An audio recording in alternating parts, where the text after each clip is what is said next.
గారు నమస్తే అండి. నమస్కారం. మరి చంద్రబాబు నాయుడు గారు అధికారం చేపట్టి దాదాపుగా ఒక నెల కావస్తా ఉంది. మరి ఎన్డీఏ ప్రభుత్వం అధికారంలోకి వచ్చిన తర్వాత రాష్ట్రంలో ఎలాంటి మార్పులు తీసుకొచ్చారు? చంద్రబాబు నాయుడు గారు ఎలాంటి నిర్ణయాలు తీసుకున్నారు? అలాగే గతంలో జగన్మోహన్ రెడ్డి గారు ప్రమాణ స్వీకారం చేసిన మొదటి 30 రోజుల్లో ఎలాంటి పరిపాలన అందించారు? ఏ విధంగా చూస్తారు వీళ్ళిద్దరి మధ్య తేడా? ముందుగా చూసుకుంటే అండి, ఈ 1 మంత్‌లో ఏం జరుగుతుందనేది మేము చెప్పేదానికన్నా కానీ ప్రజల తరపున వచ్చే స్పందన చాలా క్లియర్‌గా, స్పష్టంగా బయటకి వ్యక్తపరుస్తున్నారు. ఒకప్పుడు చూసుకుంటే వాళ్ళ ప్రభుత్వంలో బయటకొచ్చి మాట్లాడే స్వేచ్ఛ కోల్పోయారు ప్రజలు. వాళ్ళ బాధని వ్యక్తపరుచుకునే స్వేచ్ఛను కోల్పోయారు. లేదు ఏమన్నా క్వెషన్ చేయటానికి కూడా వాళ్ళు బయటికి రాలేని పరిస్థితి, బెదిరింపులకు గురయ్యారు. అలాంటి ముందు మన ప్రజలకి అనేది, ఏపీ ప్రజలకి ఒక ఫ్రీడమ్ వచ్చిందండి. ఎన్డీఏ కూటమి ద్వారా ప్రజలకి ఒక ఫ్రీడమ్ వచ్చింది. బాబు గారు చెప్పినట్టు మొదటి సంతకం డిఎస్సి ఎగ్జామ్స్ మీద వాళ్ళకి వదలడానికి ఆయన ఫస్ట్ సంతకం చేశారు. అవ్వాతాతలకి 7,000 రూపాయలు పెన్షన్ ఇస్తానని చెప్పారు. చెప్పిన మాట నిలబెట్టుకున్నారు. యాక్చువల్లీ జగన్మోహన్ రెడ్డి బాబు గారు 7,000 రూపాయల పెన్షను ఆ రోజు చెప్పిన టయానికి ఇస్తారని కానీ, ఇంటింటికి అధికారులను పంపించి ఇస్తారని కానీ, ఇలాంటి ట్విస్టులు ఊహించలేకపోయాడనమాట. అతను చూసుకుంటే అతను వచ్చిన మొదటి నెలలో ప్రజావేదిక కూల్చడం, అన్నా క్యాంటీన్లు ఆపించడం, ఎక్కడ పడితే అక్కడ దౌర్జన్యాలు చేయడం, అక్రమంగా ఇసుక తోలుకోవడం, ఇటువంటియే లిక్కర్ మాఫియా, ఇలాంటివి వాళ్ళ పేజీలు తిప్పుకుంటా ఉంటే ఇవే కనబడతాయి. అక్రమాలు, దౌర్జన్యాలు, జనాల్ని వేధించటాలు ఇవే కనిపిస్తాయి అన్నమాట. కానీ బాబు గారు వచ్చిన 1 మంత్‌లో ఆయన చూపించింది ఏంటి అంటే, అమరావతిని అభివృద్ధి చేస్తానని మాట ఇచ్చారు. ఆల్రెడీ పనులు స్టార్ట్ చేశారు. చెప్పడం కూడా కాదు, పనులు స్టార్ట్ చేశారు. అక్కడ ఈ ఎదవ వల్ల ఆగిపోయినాయి. అంతకుముందు ఆయన స్టార్ట్ చేసిన కట్టడాలన్నీ కూడాను మధ్యలో ఆగిపోయినాయి. కానీ అన్నీ కూడాను పూర్తి చేస్తానని మాట ఇచ్చారు. ఇవాళ చూసుకుంటే చంద్రబాబు నాయుడు గారికి అడుగడుగున నీరాజనాలు కడుతున్నారు. ప్రజలు ఎవ్వరు కూడా దుమ్మెత్తిపోయట్లా. ఒక్క జగన్మోహన్ రెడ్డి, నీకు తోడున్నారు కదా 10 మంది, సో మీరు జస్ట్ 11 మీ 11 మంది తప్ప ఎవ్వరూ కూడా దుమ్మెత్తిపోయట్లేదు జగన్మోహన్ రెడ్డి. సో బాబు గారి పరిపాలన అంటే ఏంటో, సైకో పాలన ఏంటో నువ్వు ఉదాహరణ చూపించావు.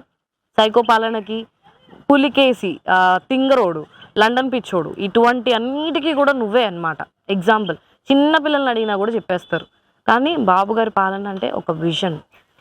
రాబోయే 20 సంవత్సరాల తర్వాత ఉన్న భావి తరాల వాళ్ళకి, చిన్న పిల్లలకి కానీ ఎవ్రీవన్ ఫ్యూచర్ బాగుండాలని చెప్పేసి బిల్ చేస్తున్నాడు.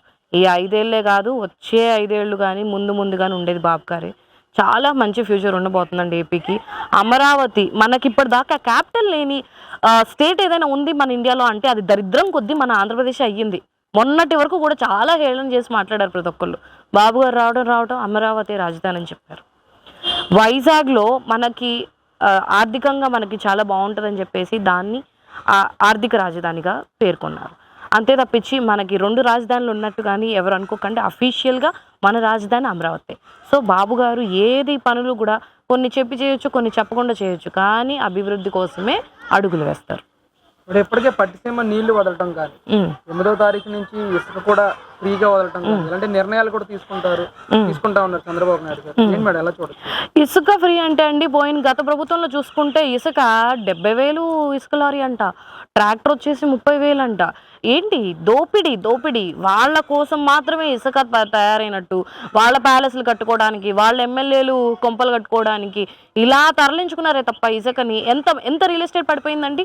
బిల్డింగ్స్ ఎంతమంది, పనులు లేక కూలీలు ఎంతమంది అయిపోయారండి. దేనివల్ల? కేవలం అక్రమంగా వీళ్ళు మాత్రం ఇసుక తోలుకోవడం వల్ల. సామాన్యుడు అనేవాడు ఆ ఇసుక ధర రేట్లకి కట్టుకోలేరు కదా. ఒక ఇల్లు అతని ఇంటి కళని కట్టుకోలేరు కదా. అందువలన మొత్తము అసలు వెనక్కి పడిపోయింది. సో ఇప్పుడు ఎందుకు ఉచితంగా ఇస్తున్నారు, అది లాసే కదా అనుకోవచ్చు ప్రభుత్వానికి, కానీ ప్రజలకి మేలు కలుగుతుంది కదా, రొటేషన్ జరుగుతుంది కదా. ఆయన ఎప్పుడు కూడా ముందస్తు ఆలోచనతో చేస్తారు. ఒకటే మాట అంటారు, రొటేషన్ జరుగుతుంది కదా, జనాలకి జీవనాధారం వెళ్తుంది కదా. ఇప్పుడు ఇసుక ఫ్రీ వెళ్ళటం వల్ల కూలీలకు ఉపాధి కలుగుతుందా? హౌసెస్ కన్స్ట్రక్షన్స్ జరుగుతూ ఉంటాయి, బిల్డింగ్స్, వాళ్ళకు ఉపాధి కలుగుతుందా? అందరూ జీవనాధారం కొనసాగుతుంది. కాబట్టి ఉచిత ఇసుక అనేది కూడా ఇచ్చేశారు. జనాల కోసమే ఆలోచించారండి ఆయన స్వలాభం కోసం చూసుకునేవాడైతే 4వ సారి ఎందుకు సీఎం అవుతాడండి? అక్రమంగా కేసులు పెట్టి ఈ అవినీతి సొమ్మంతా దొబ్బి తినేసి ఈ జగన్మోహన్ రెడ్డి అతని మీద ఉన్న సిఐడి కేసులు సిబిఐవి అతని మీద ఉన్నాయి.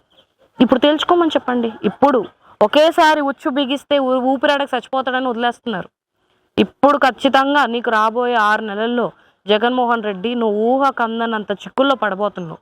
ఏవైతే అక్రమాలు చేశావో ఇసుక మీద కానీ, లిక్కర్ మీద కానీ, టీచర్ పోస్టులు ఏంటి, డిఎస్సి పోస్టుల మీద 16,000 జాబ్ నోటిఫికేషన్లు వదిలితే ఏంటి దాని మీద కామెంట్లు చేస్తున్నానంటే ఏం చేసింది మీ ప్రభుత్వం అంతకు ముందులా? ఎవడి వద్దన్నాడు ఉద్యోగాలు? నువ్వు ఇవ్వచ్చు కాపోని 20,000 ఉద్యోగాలు, 25,000 ఉద్యోగాలు నువ్వు వదిలిపెట్టేస్తే మిగతా ఉద్యోగాలన్నీ కూడా భర్తీ చేస్తారుగా. ఒకేసారి ఎలా ఇచ్చేస్తారు? ఇస్తారు, మెల్లమెల్లగా ఇస్తారు. ఆకు నువ్వు ఆ 16,000 కూడా ఇవ్వలేదు కదరా సన్నాసి. సో ఆయన విమర్శించడం మానేసి రేపు పొద్దున నువ్వు ఎలా బయటపడాలో వాటి గురించి నువ్వు నీ పెళ్ళాం ఇంట్లో కూర్చొని డిస్కస్ చేసుకోండి మంచిగా.